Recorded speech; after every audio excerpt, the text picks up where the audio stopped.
It was 1957 and MGM was shutting down its animation studio, the unit that had produced Tom and Jerry, 7 Academy Awards. One of the most decorated shorts program in Hollywood history was being closed, not because the work had failed, but because the business underneath it had. Theatrical shorts, once a fixture before every feature film, were losing money. Television had changed what audiences would sit still for, and what studios were willing to pay for. The format was dying. The craft wasn't. 2 men walked out of the studio with a body of work and nearly 2 decades of working together. William Hanna, the editor's instinct, a master of comedic timing, the man who could feel a beat land before it landed. Joseph Barbera, the visual mind gags, character, the eye for what made something funny to look at, not just funny to hear described. They weren't young, they weren't unproven, they were, by any reasonable measure, at the top of a craft that had just been declared commercially obsolete. But what they would build next wouldn't just survive that collapse. It would outlast the studio that caused it by decades.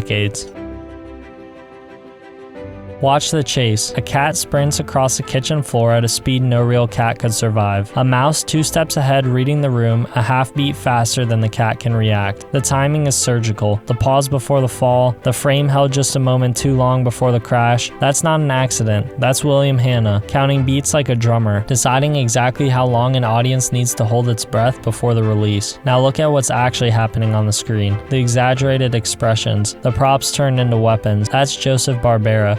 Together at MGM starting in 1937, they didn't just make cartoons. They created Tom and Jerry, which would become one of the most awarded short film series in Hollywood history, collecting 7 Academy Awards over nearly 2 decades. Hanna handled story structure and comedic rhythm. Barbera handled character design and visual gags. Neither one on his own had made anything close to what the two of them built together. It was a partnership built for a specific machine: theatrical shorts, screened before feature films, funded by a studio system that could absorb the cost. The machine had made them among the most respected names in American animation, and then in 1957, that machine stopped.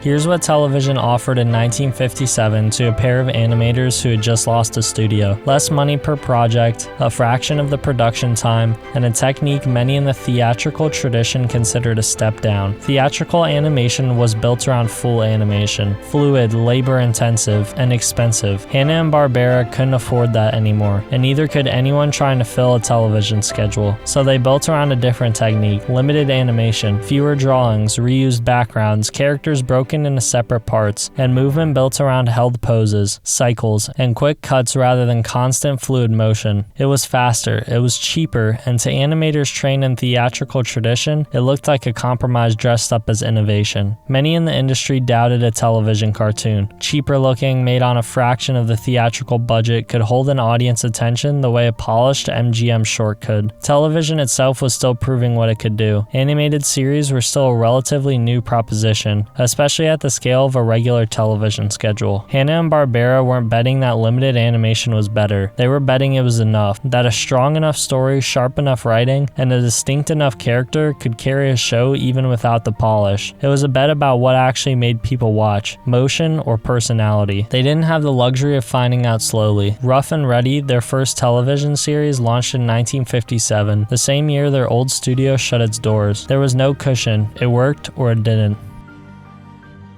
In 1960, a television cartoon won an Emmy. Huckleberry Hound took the award for Outstanding Achievement in Children's Programming, becoming the first animated television series to win an Emmy. For an industry that had treated limited animation as the budget version of real animation, this was the moment the argument got harder to make. The bet had paid off. Personality had carried the show, but the bigger swing was still coming. In 1960, Hanna-Barbera launched the Flintstones and placed it not in a Saturday morning children's block, but in prime time on Friday nights, built to appeal to the same adults watching sitcoms and dramas. It was the first animated series to become a regular half-hour fixture in the network's primetime, built around domestic comedy, marriage, work, neighbors, money, dressed in a Stone Age setting. It looked like a cartoon and sounded like a sitcom. The gamble wasn't just about cartoons for adults. It was a bet that the format itself could hold a spot in the most competitive, most scrutinized real estate on American television. It held. The Flintstones ran ran for 6 seasons in primetime, becoming the longest-running animated television series until The Simpsons surpassed it 3 decades later. Hanna-Barbera didn't just survive the collapse of theatrical animation. They'd found the format's ceiling was higher than anyone had tested, including them.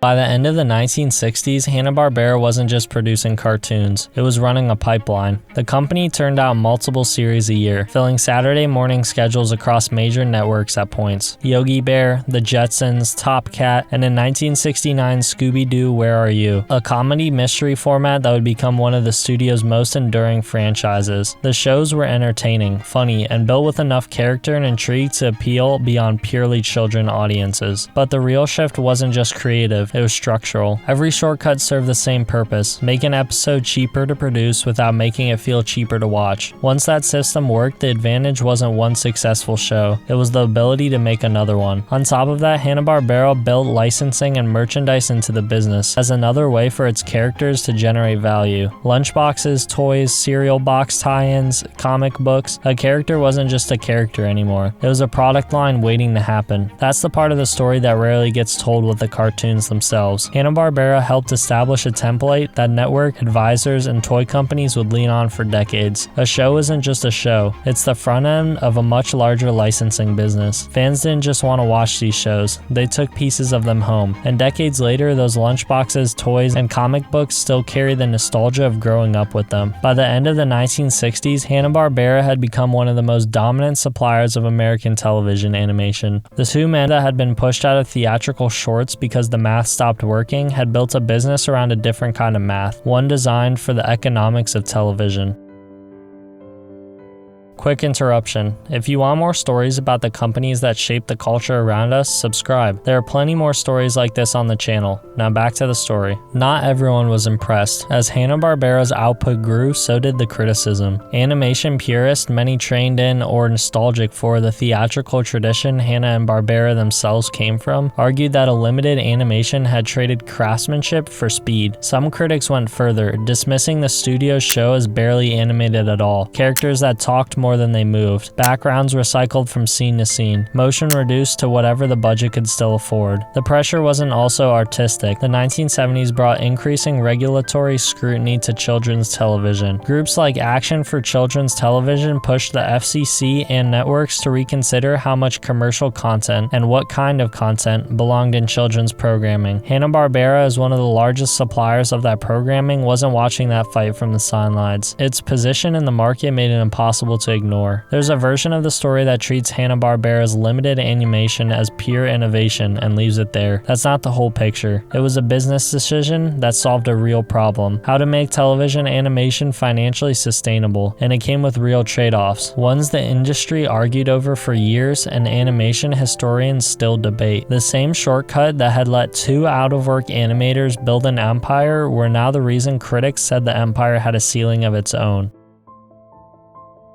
Go back to 1957. 2 animators walk out of a studio that no longer has room for what they do. The instinct looking back is to call that a setback they overcame. That undersells it. The format that put them out of work, theatrical animation, expensive, fluid, built for a business model that was already collapsing, wasn't the thing that mattered. The craft was. And when Hanna-Barbera moved that craft onto television, betting that story and personality could carry a show without theatrical polish, they weren't just saving their own careers. They were proving something the industry had not yet fully figured out: that animation could live on television budget and still hold an audience. Everything that followed traced back to that bet. Saturday morning cartoons is a fixture of American childhood. Animated shows built to reach beyond children. The expanding business logic of characters as something you don't just watch, but buy, collect, and pass down. Hanna-Barbera's story is one that doesn't get enough airtime. Everyone remembers the cartoons, but not always the company that helped shape the culture of television animation, and in doing so, shaped a generation that grew up on them. MGM's animation division never came back. Today, the Hanna-Barbera library, Tom and Jerry included, lives inside Warner Bros. Decades removed from studio systems that once decided this kind of work wasn't worth the cost of producing. 2 men were put out of work when a studio decided their craft no longer fit the math. They spent the next 4 decades building the version that did.